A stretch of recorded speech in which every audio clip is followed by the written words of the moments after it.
কটাচুয়ার জঙ্গল থেকে ঝাড়খণ্ডের দিকে আরও প্রায় 10 থেকে 12 কিলোমিটার এগিয়ে গেল বাঘিনী। ঝাড়গ্রাম বনাঞ্চলে ঢুকে পড়া বাঘিনীর খোঁজে এখন জোর তল্লাশি চলছে ময়ূর ঝর্ণা ও কাকড়াঝোড়ার জঙ্গলে। আজ সকাল 6টায় শেষবার তার রেডিও কলার লোকেশন পান বন দফতরের কর্মীরা। তারপর থেকে তার আর কোনো খোঁজ মিলছে না। একই সঙ্গে বাংলা, ঝাড়খণ্ড ও ওড়িশা 3 রাজ্যের বনকর্মীরা তন্ন তন্ন করে বাঘিনীর খোঁজ চালাচ্ছে ময়ূর ঝর্ণা ও কাকড়াঝোড়ার জঙ্গলে।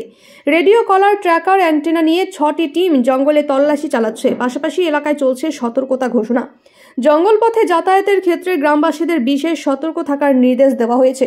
একই সঙ্গে স্থানীয় এলাকার জঙ্গলে প্রবেশে নিষেধাজ্ঞা জারি করেছে বন দফতর।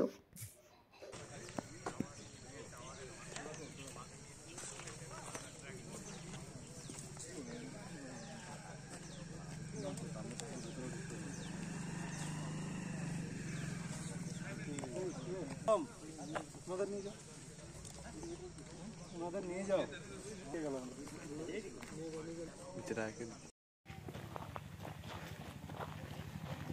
কিছু পাই না।